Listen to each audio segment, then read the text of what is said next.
Welcome back everybody to another episode of the Michigan Outdoorsman. Today I've got the new RovAir from Air Venturi.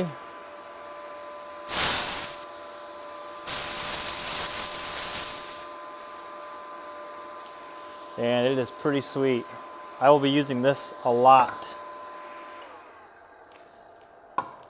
So from the clip you've seen what it did, and I only had this gun just a little low on air, so I didn't really get to do a crazy big fill on it, but kind of wanted to show you guys a little first action on it. It's very quiet and it seems to be pretty decently quick. Not as quick probably as the Hill EC 3000 that I have, but time will tell as I get more familiar with it. I do want to show you guys kind of what's going on. Bought the air compressor. It is a very affordable option, and I needed something different for going along on my hunts, as actually tomorrow I'll be filming this, but I'm going out ground hogging, as I call it, and I've got local farmers that have all welcomed me to their fields to shoot woodchucks and stuff like that and groundhogs. So we'll be bringing this guy. We'll be shooting some Zans. I haven't tried these out yet, but this is the 25 caliber 35 grain slugs. We'll be trying those out tomorrow. Be bringing this guy. We'll be using the jumper cables off the vehicle, so I'm pretty excited to be showing you guys that. From initial startup, the RovAir has an internal fan that kicks on immediately. Here we have our power DC for 12 volts from a car battery. We have our overload. Basically that is a trip to protect this thing from melting itself down if it's drawing too much current. Probably it's not a thermal overload. I bet it's a electronic overload on that. On this side, looks like we have our inlet for air and our outlet for air.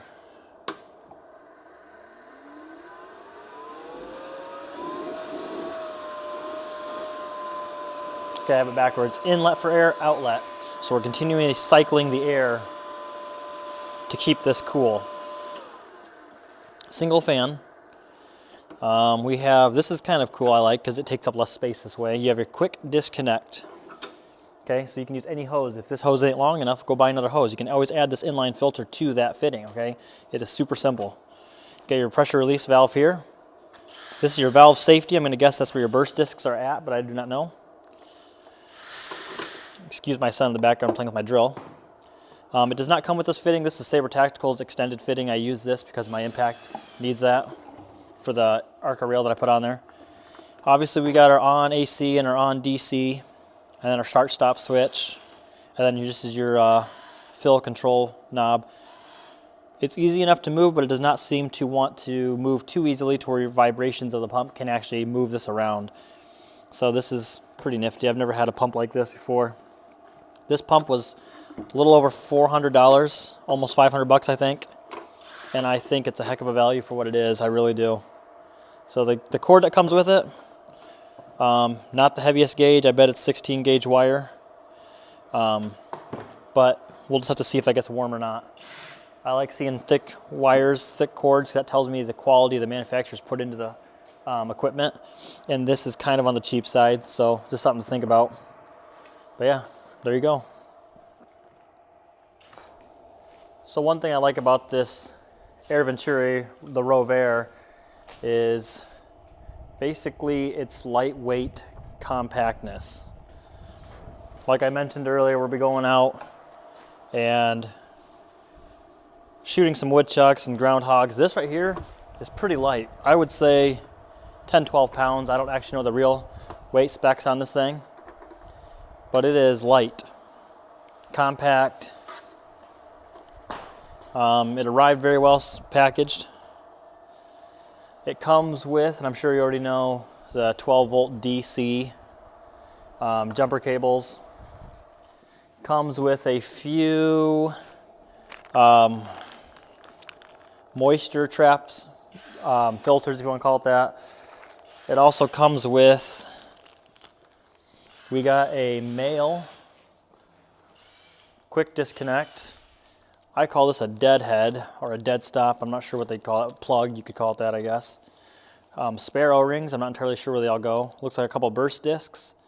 Those right there, kind of a little cheap way, instead of using Teflon tape or something to seal, you can use those little washers basically. And then a couple of valve seats, it looks like. I only see one, even though it comes with 2 springs.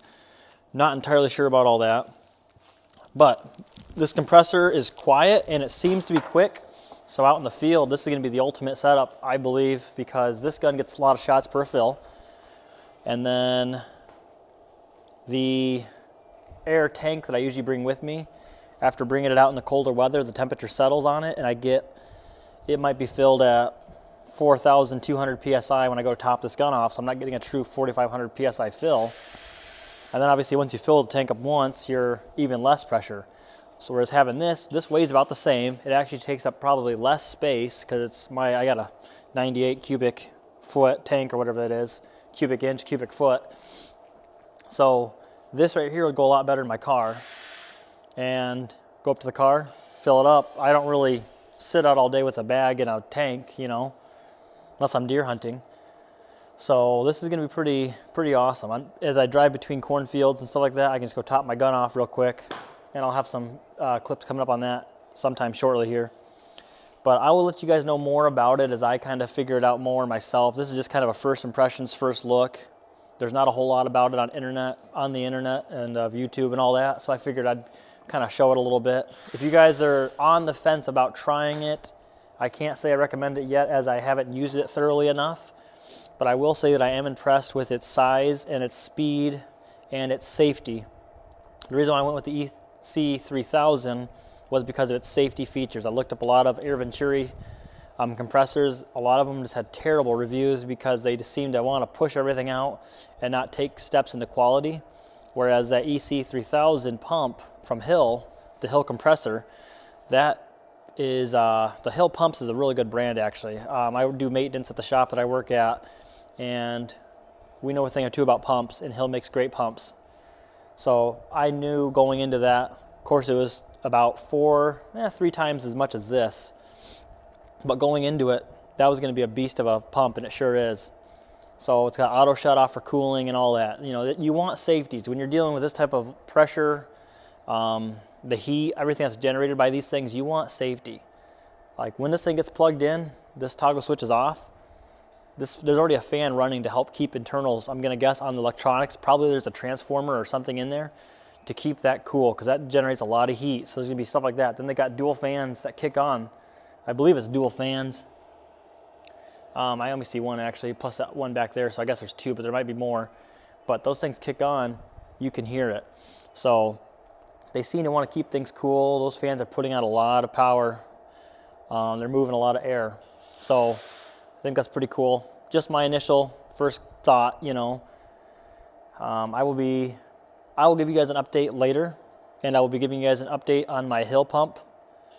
And maybe I'll do a side-by-side and see who can fill the gun faster using the same gun, same test. And we can go from there. But thank you guys for watching. Just want to kind of show you that. Stay tuned because soon I will hopefully have that woodchuck video up and coming here as I'm going tomorrow. I'm hoping to get some good footage. And so subscribe and like the content if you do like it, you know. But stay tuned because there will be a hunting video with this 25 caliber coming up where I'll be using this compressor, this new stand, and I'll be bringing some through scope footage here, and we'll hopefully be doing some couple 100-yard shots and stuff like that on some woodchucks. Play in the wind, play in some distance. So stay tuned, and thank you guys for watching. Have a good day.